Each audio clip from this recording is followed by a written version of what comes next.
తెలంగాణలో ఒకవేళ హంగు వస్తే ఏ పార్టీలు జతకట్టే అవకాశాలున్నాయి? బీజేపీ బీఆర్ఎస్ జతకడతాయా? జనసేన బీజేపీ బంధం గెలిచే సీట్లు ఎవరి ఖాతాలోకి వెళ్తాయి? లేదా బీజేపీని చక్రం తిప్పబోతుందా? ఎగ్జిట్ పోల్స్ను తలదన్నే కాంగ్రెస్ మెజార్టీ సాధిస్తుందా? సాధించకపోతే కాంగ్రెస్ ప్రతిపక్షాన్ని పరిమితం కావాల్సి వస్తుందా? లేదంటే ఎగ్జిట్ పోల్స్ చెప్పినట్లే అన్నీ తానే అధికార పీఠాన్ని దక్కించుకుంటుందా? అసలు తెలంగాణ పీఠం దక్కేదెవరికి అనేది సర్వత్రా చర్చ సాగుతోంది. తెలంగాణలో ప్రశాంతంగా ఎన్నికలు ముగిశాయి. గెలుపు ఎవరిదనేది ఖచ్చితంగా తేల్చి చెప్పే పరిస్థితి లేకపోయినా ఎగ్జిట్ పోల్ ఫలితాలు కాంగ్రెస్ వైపే చూపిస్తున్నాయి. తెలంగాణ సాధించిన తర్వాత జరిగిన 2 ఎన్నికల్లోనూ జాతీయ పార్టీలు అధికారం కోసం చేసిన ప్రయత్నాలు బెడసికొట్టాయి. బలమైన ప్రతిపక్షాలు లేకపోవడంతో బీఆర్ఎస్ అవలీలగానే అధికార పగ్గాలు చేపట్టిందనే చెప్పుకోవచ్చు. మూడోసారి ఎన్నికలకు తెలంగాణలో సీన్ మారిపోయింది. బీఆర్ఎస్, కాంగ్రెస్, బీజేపీ, జనసేనలకు మరో జాతీయ పార్టీ టీడీపీ తోడైంది. అన్ని పార్టీల్లో హోరాహోరీ ప్రచారం నిర్వహించాయి. పోటీపడి ఆయా పార్టీలు హామీల వర్షం కురిపించాయి. ఈసారి తెలంగాణ అధికార పీఠాన్ని చేపట్టాలని జాతీయ పార్టీలు పట్టుదలతో ప్రచారాన్ని వేడెక్కించాయి. ఆయా పార్టీల అగ్రనేతలు తెలంగాణలో ప్రచారాన్ని హోరెత్తించారు. టీడీపీ అగ్రనేత చంద్రబాబు నాయుడు ఈసారి తెలంగాణ ఎన్నికలపై ఫోకస్ చేయడంతో పరిస్థితులు ఒక్కసారిగా మారిపోయాయని చెప్పిన రాజకీయ విశ్లేషకుల అంచనాల సంగతేమిటి? ప్రధానంగా ప్రభుత్వ వ్యతిరేక ఓటుపై దృష్టి సారించిన టీడీపీ జనసేన వ్యూహం అధికార బీఆర్ఎస్కు డ్యామేజ్గా మారిందా?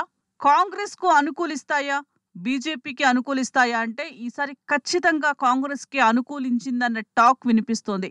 ఎగ్జిట్ పోల్స్ కూడా దరిదాపుగా ఇవే అంచనాలు వేశాయి. తెలంగాణ ఎన్నికలపై పలు సంస్థలు ఎగ్జిట్ పోల్స్ నిర్వహించాయి. అందులో 2-3 సర్వే సంస్థలు మినహా 10కి పైగా సర్వే సంస్థలు ఎగ్జిట్ పోల్స్ కాంగ్రెస్కు అనుకూలంగా అంచనాలు వెల్లడించాయి. కాంగ్రెస్కు మెజారిటీ సీట్లు వస్తున్నాయని సర్వేల సారాంశం చెబుతోంది. బీఆర్ఎస్, బీజేపీలను 2-3 స్థానాల్లోకి నెట్టేశాయి. తెలంగాణ ఎగ్జిట్ పోల్స్ను పరిశీలిస్తే కాంగ్రెస్కు 58 నుంచి 67 సీట్లు, బీఆర్ఎస్కు 41 నుంచి 49 సీట్లు, బీజేపీకి 5 నుంచి 7, ఎంఐఎం సహా ఇతరులకు 7 నుంచి 9 సీట్లు వచ్చే అవకాశాలు ఉన్నాయని పేర్కొన్నాయి. CNN న్యూస్ 18 లెక్కల ప్రకారం కాంగ్రెస్కు 56, బీఆర్ఎస్కు 48 సీట్లు, బీజేపీకి 10 సీట్లు, ఎంఐఎంకు 5, ఇతరులు 0 అని తేల్చేసింది. సిపాక్ తెలంగాణ ఎగ్జిట్ పోల్స్ ప్రకారం కాంగ్రెస్కు 65 సీట్లు, బీఆర్ఎస్కు 41, ఇటు బీజేపీకి 4, ఇతరులు 9 సీట్లు వస్తాయని చెప్పింది. Chanakya strategy Telangana exit poles అంచనాల ప్రకారం కాంగ్రెస్కు 67 నుంచి 78 వరకు, బీఆర్ఎస్కు 22 నుంచి 31 వరకు, బీజేపీకి 6 నుంచి 9, ఎంఐఎంకు 6 నుంచి 7 సీట్లు వచ్చే అవకాశాలు ఉన్నాయని వెల్లడించింది. ఇక మరో సంస్థ poll trends and strategies Telangana exit polls survey ప్రకారం కాంగ్రెస్కు 68, బీఆర్ఎస్కు 35 నుంచి 40, బీజేపీకి 7 నుంచి 10, ఇతరులకు 6 నుంచి 9 సీట్లు వచ్చే అవకాశాలు ఉన్నాయి. మెజారిటీ ఎగ్జిట్ పోల్స్ చూస్తే కాంగ్రెస్ గెలుస్తుందని చెబుతున్నాయి. మ్యాజిక్ ఫిగర్ 60 దాటి అధికార పగ్గాలు చేపడుతుందనే అంచనాలు వెల్లడించాయి. ఇక కొన్ని సర్వేలను పరిశీలిస్తే హంగ్ వస్తుందనే అభిప్రాయము చెప్పలేమని రాజకీయ విశ్లేషకులు అభిప్రాయపడుతున్నారు.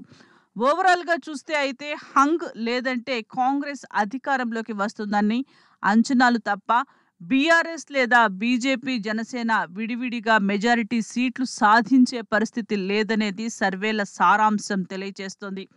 ఎన్నికల వేడి రాజుకున్నప్పటి నుంచి ఎన్నికలు ముగిసే వరకు మారిన పరిణామాలు కూడా ఇదే విషయాన్ని స్పష్టం చేశాయి. రాజకీయ విశ్లేషకులు సైతం తెలంగాణ సమాజం మార్పు కోరుకుంటుందనే విషయాన్ని వెల్లడించారు. తెలంగాణ సమాజం తమ నిర్ణయాన్ని ఈవీఎంలో భద్రపరిచింది. అయినప్పటికీ బీఆర్ఎస్, కాంగ్రెస్, బీజేపీ లాంటి ప్రధాన పార్టీల నేతలు ఎవరి ధీమాను వారే వ్యక్తం చేస్తున్నారు. పోలింగ్ ముగిసిన వెంటనే ప్రెస్ మీట్లు నిర్వహించారు. తమ పార్టీ అధికారంలోకి వస్తుందని టీపీసీసీ చీఫ్ రేవంత్ రెడ్డి ధీమా వ్యక్తం చేశారు. ఈ తెలంగాణ సమాజంలో ఉన్న చైతన్యం మీద మాకు సంపూర్ణమైన విశ్వాసం, నమ్మకం ఉండే. కాంగ్రెస్ పార్టీ కార్యకర్తల త్యాగాల మీద, పోరాటం మీద సంపూర్ణమైన నమ్మకం ఉండి ఎలాంటి పరిస్థితులు వచ్చినా, విపత్కర పరిస్థితులలో కూడా ధైర్యాన్ని కోల్పోకుండా కార్యకర్తలందరూ కష్టపడి శ్రమించి ఓపిక తెచ్చుకొని శక్తిని కూడగట్టుకొని ఈ పోరాటం కొనసాగించారు. ఈ పోరాట ఫలితాలే ఈ రోజు ఎగ్జిట్ పోల్స్ ఒక 10 నిమిషాలు నేను టీవీలో ఒక గ్లాన్స్ చూసిన. దేశంలో ఉండే ఏ ఎగ్జిట్ పోల్ కూడా కాంగ్రెస్ కు అధికారము రాదు అని చెప్పడం లే. దేశంలో ఉండే అన్ని ఎగ్జిట్ పోల్స్ కాంగ్రెస్ కు అధికారం వస్తుంది కాబట్టి మెజారిటీలో కొంచెం హెచ్చు తగ్గులు చెప్తున్నారు. కానీ కాంగ్రెస్ అధికారము రాదు అని సింగిల్ ఎగ్జిట్ పోల్ కూడా ఇంతవరకు చెప్పలేదు. అంటే తెలంగాణ ప్రజల నాడి అందరికీ ఒకే విధంగా అర్థమైంది. అందుకే ఈ రోజు 30 లక్షల మంది నిరుద్యోగ యువకులకు, ఆనాడు తెలంగాణ ఉద్యమంలో పోరాటం చేసిన వాళ్లకు, ఈనాడు ఉద్యోగ ఉపాధి అవకాశాల కోసం ప్రభుత్వంతో నిరంతరం ఉద్యమించిన వాళ్ళు, ఆ నిరుద్యోగ యువత ఈనాడు ప్రత్యేకంగా బాధ్యత తీసుకొని ఈ ఎన్నికలలో కాంగ్రెస్ పార్టీని గెలిపించడం ద్వారా వాళ్ళ ఆకాంక్షలు నెరవేరుతాయని శ్రీమతి సోనియా గాంధీ గారికి కృతజ్ఞత తెలుపుకునే సందర్భము సమయము వచ్చింది. ఆకాంక్షలు నెరవేర్చడానికి ఒక్క అవకాశం కాంగ్రెస్ కి ఇవ్వండి అని వారు ఏదైతే విజ్ఞప్తి చేసిండ్రో వారికి సంపూర్ణంగా తెలంగాణ సమాజం అండగా నిలబడి, తెలంగాణ సమాజం సమయం వచ్చినప్పుడు సహాయం చేసిన వాళ్లను గుర్తు పెట్టుకొని గుండెల నిండా ఊపిరి పీల్చుకొని వాళ్ళకు అండగా నిలబడతారని చెప్పి తెలంగాణ సమాజం నిరూపించింది. ఇది తెలంగాణ సమాజంలో ఉన్న చైతన్యము. మంత్రి కేటీఆర్ తమ పార్టీ 3వ అధికారంలోకి వస్తుందని, కేసీఆర్ సీఎంగా 3వ హ్యాట్రిక్ సాధిస్తారని బలంగా చెబుతున్నారు. ఈ రకమైన ఎగ్జిట్ పోల్స్ గతంలో కూడా చూసాము. మాకు కొత్త కాదు. ఎగ్జిట్ పోల్స్ ని తప్పు అని ప్రూవ్ చేయడం కొత్త కాదు.